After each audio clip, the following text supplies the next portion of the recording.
but it's not being called out to the pleasure of Allah. The angel of death is calling it out to the punishment of Allah and to the anger of Allah. So the soul will disperse throughout the body, trying to cling on to every nerve and every muscle, because it does not want to leave.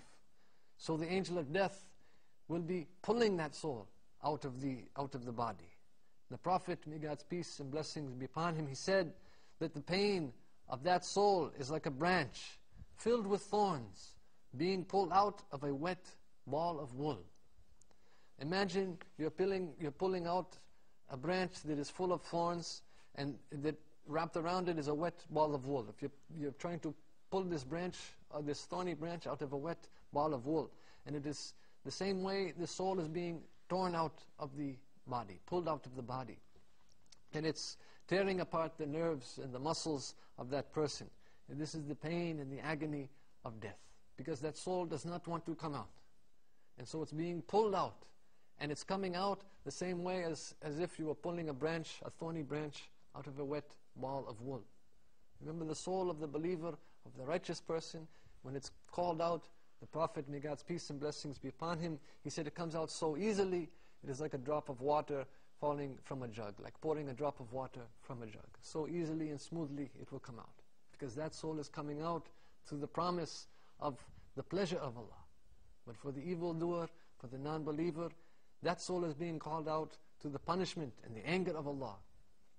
And so it will not want to leave. It will try to cling on, but it will be pulled out. The angel of death will pull it out. And the Prophet, may God's peace and blessings be upon him, said, it is like pulling a thorny branch out of a wet ball of wool. Then, as soon as that soul comes out, all of the angels would jump and would wrap it up in a coffin from hellfire, and then they would carry it up through the heavens. The Prophet, may God's peace and blessings be upon him, he says that it has a stinking and rotten smell. The soul of the disbeliever, the evildoer, it has a rotten and stinking smell. And whenever this soul would pass or passes by any group of the angels, they would start to curse it. And they would say, whose soul is this? They would be cursing this soul because of its stench, its rotten smell, and they would be cursing it and asking, whose soul is this? And so the angels would call him by his worst names. This is the soul of so-and-so, and calling that person, calling that soul by its worst names. Then the angels would carry that soul up to the first heaven from our dunya, the first heaven from our world, the lowest heaven, and they would seek permission to enter. But the door of that heaven will not open, and the doors of that heaven will not be open for that soul. Then Allah will say, throw that soul to the lowest earth. Permission will not be granted for it to enter even the lowest heaven. And Allah will command, throw that soul to the lowest earth. So that soul will be thrown down by the disgrace of Allah. So now the soul is in the grave. The soul is, whether it's the evil soul, the soul of the disbeliever, the soul of the believer, it is now back in the grave. The soul of the disbeliever is back in the grave with the promise of the anger and the punishment of Allah, where the soul of the believer is back in the grave with the promise of the pleasure of Allah subhanahu wa ta'ala. So we will start to look now at the next section of Al-Akhirah, which is the Qabr, Al-Qabr, the grave.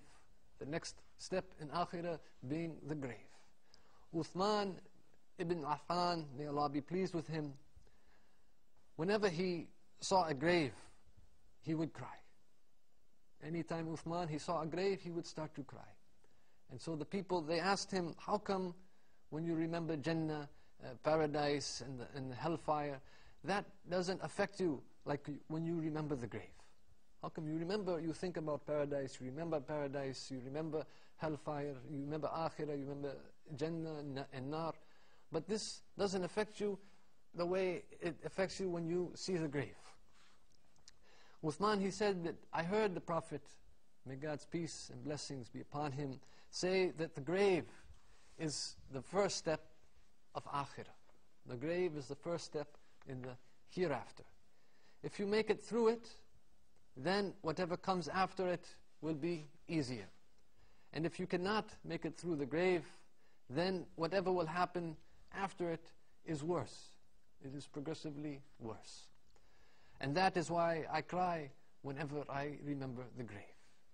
He was crying because the Prophet, may God's peace and blessings be upon him, he remembered that he said that the grave is the first step in Akhirah. And that if you make it through the grave, if the grave is easy for you and you pass through easily the tests and the trials and tribulations, if it's easy on you, then whatever comes after will be easier. But if it's difficult for you and you do not make it through this time, through this part of Akhirah, through the grave, then whatever will happen after it will be worse and worse and worse. And he said, this is why I cry whenever I see a grave, because he realized that this is the first step towards Akhirah, and that this is the point by which if things are good for me in the grave, things after will be good for me and will be easier. But if things are difficult for me in the grave, then everything after it will become worse and worse and worse. Then he said that the Prophet, may God's peace and blessings be upon him, said that everything horrific that I have seen, the grave is more horrific. The Prophet, may God's peace and blessings be upon him, he's saying that everything that I have seen in my life, nothing is as worse as what I have seen in the grave. Anything that I've seen, however horrific anything that I've seen in my life in this world, the grave is more horrific.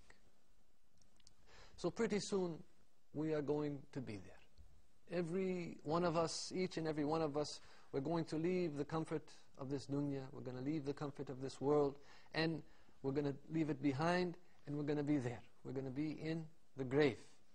Every single one of us, one day, we will be carried and we will be put in that hole in the ground. Every single person born into this world will leave this world, and they will go into this grave. And the grave is dark. The Prophet, may God's peace and blessings be upon him, he tells us that the grave is dark. There was a woman who used to clean the mosque in the time of the Prophet, may God's peace and blessings be upon him, and she was an old woman, and she would come to clean the mosque. And then later on in her life she became ill, and one night, late at night, she died due to this illness. And so the Sahaba, the companions of the Prophet, may God's peace and blessings be upon him, they buried her, but they did not wake up the Prophet, may God's peace and blessings be upon him, because it was late at night and they didn't want to disturb him. So then later on, the Prophet, he asked, where is that old woman? He didn't see her coming and cleaning the masjid. He asked, where is that old woman? And they said that she became ill and she died and we buried her. The Prophet, may God's peace and blessings be upon him, he said, why didn't you call me? The Prophet, may God's peace and blessings be upon him, he was the father of the ummah, and he cared about every single one of them. Every single person in the ummah, he had a great care for. He cared for the weak as well as the strong, and for the young and the old, the man and the woman. He had a concern for each and every one of them. And so the Prophet, may God's peace and blessings be upon him, he asked the companions, why didn't you wake me up? And then he asked them to show me her grave. So he went and visited her grave, and then he said, these graves are dark, but Allah is going to give them light because of my salah on them. This is from a hadith recorded by Bukhari. The graves are dark, but Allah is going to give them light, is going to light them up, is going to enlighten them because of my salah on them. This is from a hadith again from Imam Bukhari. With that, dear viewers, we'd like to end for this episode. We hope that you've enjoyed it and hope that you will continue to join us in the future. Until the next time, we bid you all farewell. Assalamu alaikum wa rahmatullahi wa barakatuh.